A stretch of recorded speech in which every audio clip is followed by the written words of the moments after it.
empleo. Lo analizamos con la ayuda de Alexis Ortega. Muy buenas tardes, Alexis, ¿cómo estamos? ¿Qué tal? Muy buenas tardes. Bueno, ¿con qué te quedas de este dato en inicio? Bueno, quizás el problema del dato es que se habían creado unas expectativas que al final no se han cumplido. La verdad es que lo que se esperaba en cierto modo era 671.000 y ha sido 559. De ahí podríamos decir que a lo mejor la diferencia no es tanto, aunque con el problema del mes pasado, pues entonces el mercado esperaba que se cumpliera o incluso se rebasara esto, pero sobre todo por el hecho de que el dato de la ADP del miércoles y las solicitudes semanales de desempleo que habían caído bastante, pues hacía pensar a buena parte del mercado que podríamos llegar incluso al millón de empleos. Y la verdad es que 559.000 dentro de lo que cabe es positivo, pero desde luego con respecto a lo que el mercado esperaba se ha quedado en algo como agridulce. Es relativamente positivo, puesto que se sigue creando empleo. Prácticamente se han quedado 14,4 millones de empleos desde cuando han caído con la crisis 22 millones, por lo tanto le quedan alrededor de unos 7,6 millones de empleos para crear, pero la verdad es que las expectativas se habían creado y de alguna manera ha sido, en cierto modo, una cierta decepción. Si desgranamos un poquito bueno, las cifras, ¿no? ¿Qué más Sí, podemos contar? ¿Qué sectores? Me imagino que estamos hablando bueno, pues claro. de una hostelería, un sector servicios que vuelve a recuperar Sí. tracción.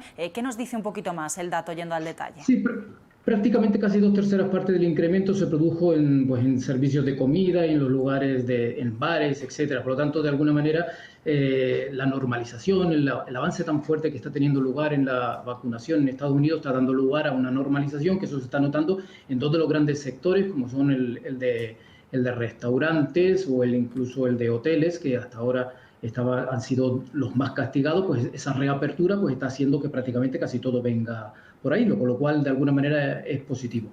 Quizás más que el dato de nóminas, que es el que todo el mundo se concentra, que son las 559.000, a mí me gustaría, hay otro dato que se publica también junto con el de empleo, que es la encuesta de empleo, pero la encuesta de hogares, que no son nóminas. Y es importante porque a partir de ese se va a calcular pues la tasa de paro, la tasa de actividad, la población activa, etcétera. Y yo creo que es ahí donde está un poco centrado el problema y donde yo vería las partes más negativas. De alguna manera me sorprende que la población activa caiga en 53.000 personas, según esta encuesta. Es importante porque la población activa, al final, de alguna manera, lo que viene a decir es el número de personas que quieren entrar en el mercado de trabajo. Otra cosa es que tengan trabajo o no trabajo. Si tienen trabajo son empleados y si no tienen trabajo son parados. Pero que en este momento donde hay un cierto grado de recuperación, la población activa, lejos de subir, caiga, pues de alguna manera es un punto negativo que está pasando ahí, y hay que tener en cuenta que prácticamente estamos en 3,5 millones de menos de población activa de la que teníamos antes de la pandemia.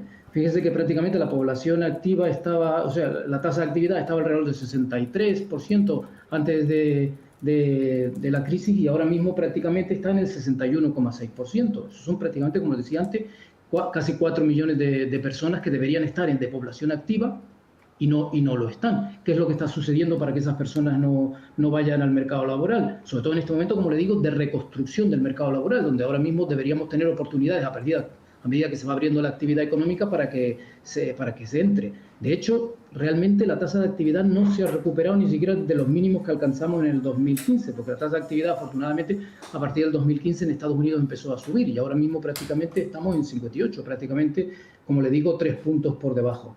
Incluso un indicador muy importante, que es la tasa de empleo sobre la población, porque la población crece y obviamente es un elemento muy importante saber cuántas personas están empleadas con respecto al total de población. Pues estamos todavía bastante abajo de los niveles que teníamos en el 2010, que es donde empezó a subir desde 58, y ahora prácticamente estamos pues por debajo de él, prácticamente en un 58 pelado.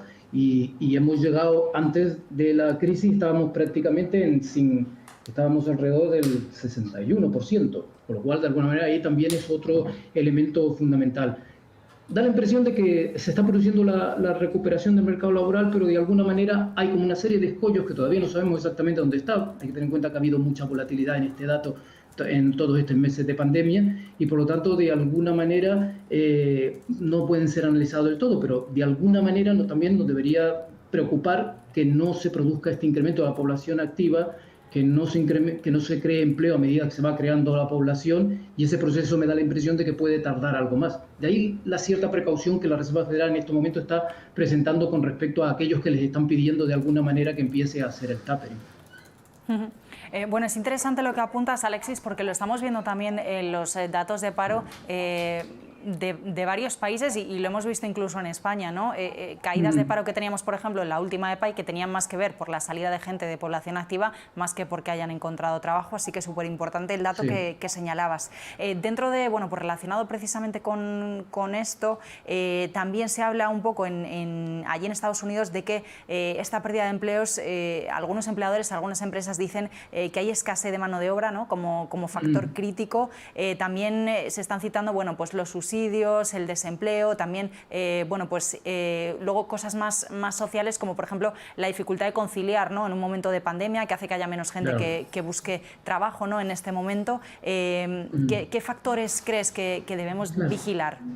Sí, es que creo que todo lo que acaba usted de apuntar realmente es lo que le venía a decir. Hemos vivido una situación como muy especial con el tema de la pandemia, con una caída y destrucción de empleo muy rápida. Y bueno, quizás los economistas pensábamos que todo este proceso de en cuanto se abriría la actividad económica, empezaríamos a generar empleo casi a la misma velocidad, o no a la misma velocidad, pero por lo menos de una manera constante y creciente a lo largo que van pasando los meses, pero desde luego hay como una especie de pequeños cuellos de botella, la conciliación puede ser, o incluso el hecho de que en estos momentos prácticamente con los subsidios que se están dando por desempleo, de alguna manera algunos personal que se podría estar empleado prefiere cobrar el desempleo que encontrar trabajo. Por lo tanto, esos escollos en estos momentos son los que ahora mismo pueden estar explicando esta situación tan anormal. A mí lo que más me llama la atención es el hecho de que por primera vez, desde que se ha iniciado esta especie de recuperación, la población activa caiga y sobre todo que el personal fuera del mercado laboral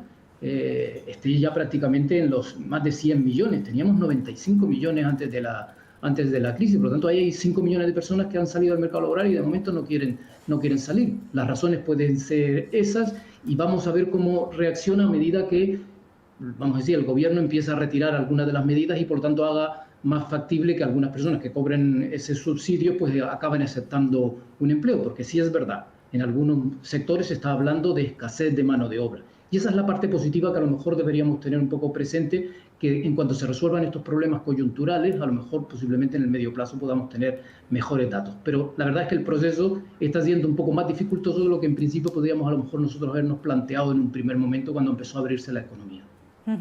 Mencionabas antes a la Fed, Alexis, bueno, pues esa precaución, ¿no? que tiene la Reserva Federal. Algunas voces nos decían esta semana, bueno, si el dato de empleo de Estados Unidos es malo o algo malo, eso serían buenas noticias para la inflación o, bueno, pues marcarían, ¿no? esa conducta de la Reserva Federal. ¿Tú qué opinas o cómo crees que hay que hacer la reflexión en este sentido? Hay un cambio sensible en la política monetaria en Estados Unidos. Siempre se había hablado en Estados Unidos de que había una especie de doble objetivo, pleno empleo e inflación, y la verdad es que los mensajes que nos ha venido diciendo Powell parece que hay una especie de inclinación más hacia el pleno empleo que hacia la inflación, sobre todo en unos momentos en donde se habla de dos temas. Uno, que es transitoria la inflación que estamos teniendo y está preocupando muchísimo al mercado, y dos, que no nos vamos a fijar en un dato único, sino en una media. Eso quiere decir que de alguna manera, aunque se supere el objetivo del 2% de inflación, vamos a no tomar ningún tipo de medidas, puesto que si con el medio plazo vuelve otra vez a caer, la media se situará en torno al 2%. Y luego, posteriormente, esa constante preocupación por parte de la Reserva Federal en el pleno empleo. Pero ya no solo el tema del pleno empleo, sino el pleno empleo inclusivo, que es otro de los temas que ahora mismo se está metiendo también en el debate económico, que es, obviamente, ha habido en los años previos a la pandemia una especie de acercamiento entre el empleo, digamos, de los blancos en Estados Unidos con respecto a otras etnias en Estados Unidos. Y con la crisis, quien más ha sufrido ha sido obviamente los no blancos, digamos.